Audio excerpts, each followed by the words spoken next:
عارف يا صاحبي، لو في كلمة بقت ترند اليومين دول على لسان الناس كلها، فهي هتبقى كلمة واحدة بس، وهي كلمة مكتئب. كل ما حد يزهق من الشغل يقول لك مكتئب، حد يتخانق مع اصحابه مكتئب، النت يقطع وهو بيلعب برضه يقول لك انا مكتئب. بصراحة لو الاكتئاب ده شخص كان زمانه رفع قضية سب وقذف على الشعب كله.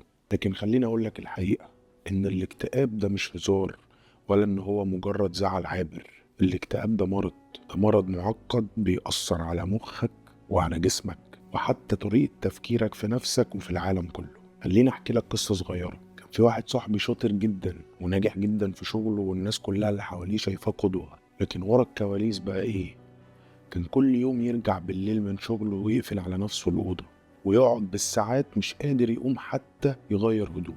اللي بره شايفه بيلمع، لكن من جواه هو مطفي. وده بالظبط شكل الاكتئاب، مش دايما بيبان. ممكن تلاقي حد بيضحك معاك وبيهزر وبينزل صور على الانستجرام وعايش حياته، لكن في الحقيقة هو من جواه في معركة مدمرة محدش شايفها. طيب ايه بقى اللي بيحصل في المخ؟ مخك فيه مواد كيميائية اسمها النيورو ترانسميترز، زي السيروتونين والدوبامين. دول مسؤولين عن المزاج، الحافز، الطاقة. ولما بيحصل خلل فيهم بتبدأ تحس ان كل حاجة تقيلة، افكارك، مشاعرك، حتى جسمك. الاكتئاب مش انك ضعيف، الاكتئاب ان جهازك العصبي حرفيا مش مظبوط. تخيل كأنك بتحاول تشغل لابتوب ببطارية فاضية، عمره ما هيقوم ولا هيشتغل مهما كنت انت شاطر. وعشان تفهم قد ايه الاكتئاب مؤثر، هو بيخليك تعمل حاجات غريبة. يعني مثلا تلاقي نفسك قاعد 3 ساعات باصص في السقف وعمال تفكر، هو لو انا كنت قطة كنت هرتاح اكتر. او فجأة تفتح التلاجة 20 مرة ورا بعض وانت عارف ان مفيش حاجة جديدة هتظهر جوه، بس عقلك بيقولك جرب تاني يمكن تلاقي الملوخية بقت بيتزا. خليني بقى اقولك ايه العلامات اللي تبين ان انت ممكن تكون داخل في اكتئاب. فقدان الشغف في الحاجات اللي انت كنت بتحب تعملها، نوم كتير جدا أو قليل جدا، أكل كتير أو فقدان شهية، إحساس بالذنب أو إنك مش كفاية، أفكار سوداوية في مخك زي إنها ملهاش لازمة أو إن أنت عالة.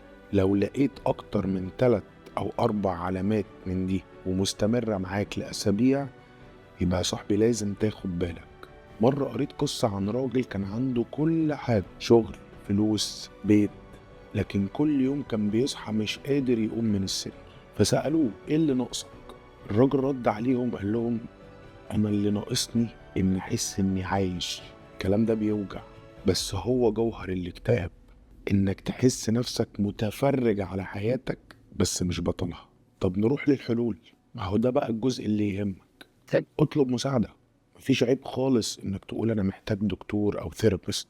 مارس الرياضة، يعني حتى لو هتمشي ربع ساعة، المشي او الرياضة بيساعد المخ يفرز مواد كيميائية بتساعدك. اكسر عزلتك، انزل قابل ناس بتحبهم، او كلم حتى واحد صاحبك بتحبه على التليفون.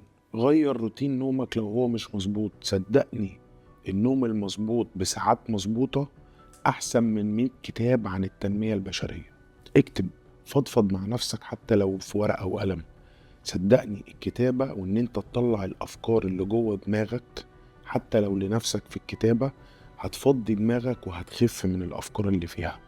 وعلى فكرة لو سمعت صوت جواك بيقولك ملكش لازمة، رد عليه كده بكل برود، قوله تمام بس انا اللي بدفع الايجار، فاقعد ساكت.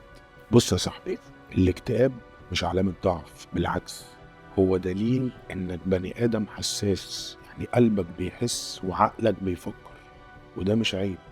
العيب انك تسيب نفسك تغرق من غير ما تمد ايدك وتقول ساعدوني. واحب اسيبك بجملة في النهاية، ان الاكتئاب مش نهاية القصة، هو فصل صعب لكنه مش اخر الكتاب.